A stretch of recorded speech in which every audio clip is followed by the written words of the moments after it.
Hey, salut à tous et à toutes, c'est Flo de Magie sans souci, j'espère que vous allez bien. Aujourd'hui on se retrouve pour une nouvelle vidéo dans laquelle vous allez apprendre un contrôle qui est à la fois super clean et pas très compliqué à réaliser.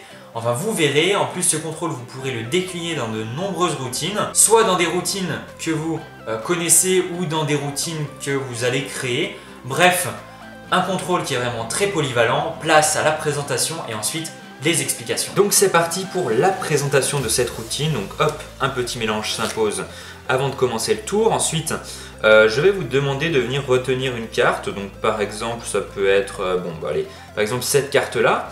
Voilà. Ensuite, tout simplement, vous inquiétez pas, elle n'a pas changé de place. Ce qu'il va se passer, c'est tout simplement qu'on va venir la mettre un petit peu en avant. Voilà. On la place au milieu du jeu et boum, hop, ça y est, elle est perdue dans le paquet. Donc là, vraiment, plus aucun moyen, enfin quasi, de la retrouver, car je vous avoue qu'il y a une coupe et un petit plan B que tout bon magicien doit connaître.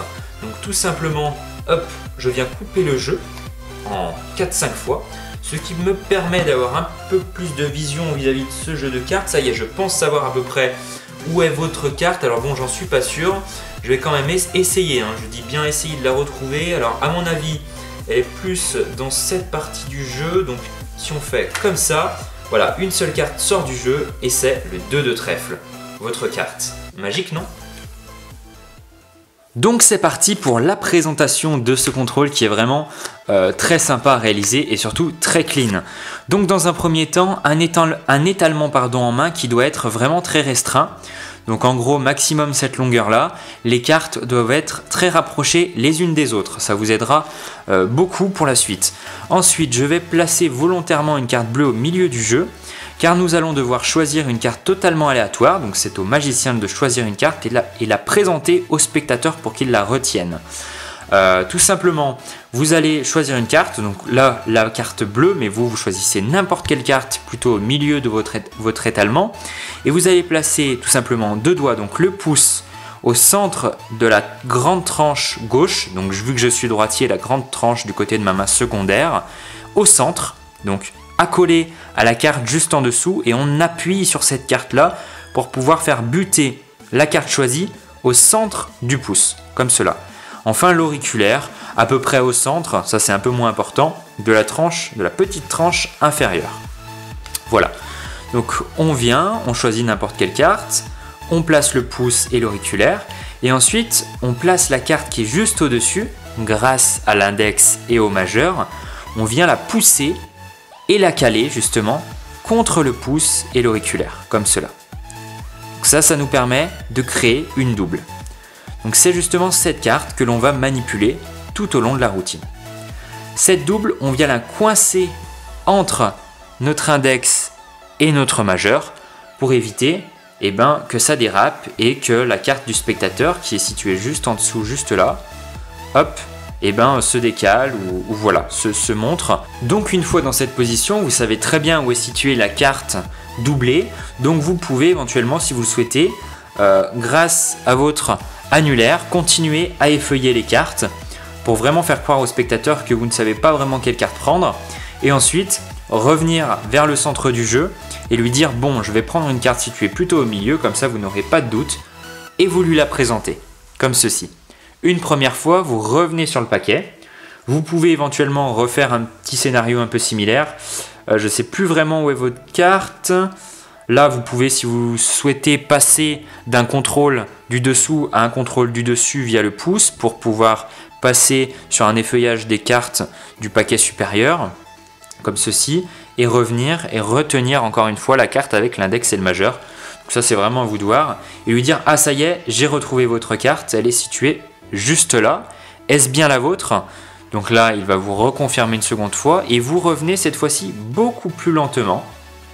Vous la reposez sur le jeu, vous maintenez la carte avec le pouce, comme ceci, et vous venez aligner le paquet de droite, celui-ci, avec la carte du spectateur. Donc, habituellement, un étalement en main a plutôt une courbe, comme ceci, la forme d'une courbe. Là, vous allez venir forcer et venir remettre les cartes de droite parallèles dans l'alignement de la carte doublée, tout simplement.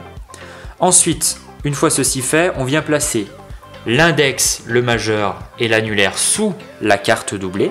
Donc ces 3 doigts touchent la carte du spectateur et on laisse bien le pouce appuyé. Le pouce, lui, touche au contraire la carte supérieure. Donc la doublure entre guillemets. Ensuite, on appuie un petit peu avec le pouce et on vient tirer la carte du dessous, donc la carte du spectateur, jusqu'au fond et on revient placer les 3 doigts au centre. Donc si on lâche le paquet de gauche, ça donne ceci. Normalement, l'index, le majeur et l'annulaire tiennent à la fois la carte du spectateur et la carte doublée qui est tenue en fait par l'appui de la carte du spectateur, comme ceci. Ensuite, une fois que ceci est fait, on vient monter le paquet, comme cela. On maintient la carte doublée avec le pouce et on revient dans la position initiale. Et on lâche légèrement la carte qui était à la base comme ceci, on vient la décaler légèrement, comme cela. Ensuite, il ne nous reste plus qu'à lâcher la pression avec les 3 doigts, comme ceci, ce qui va permettre à la carte de s'ouvrir et de laisser passer, lorsqu'on va finir notre étalement, le restant des cartes, comme ceci. Enfin, on n'a plus qu'à fermer l'étalement, fermer le paquet en rentrant la carte doublée à l'intérieur du jeu. Si on le souhaite, on peut même mettre le jeu à 90 degrés. Attention à ne pas flasher, bien entendu. La carte du spectateur qui est maintenant située en bas du jeu.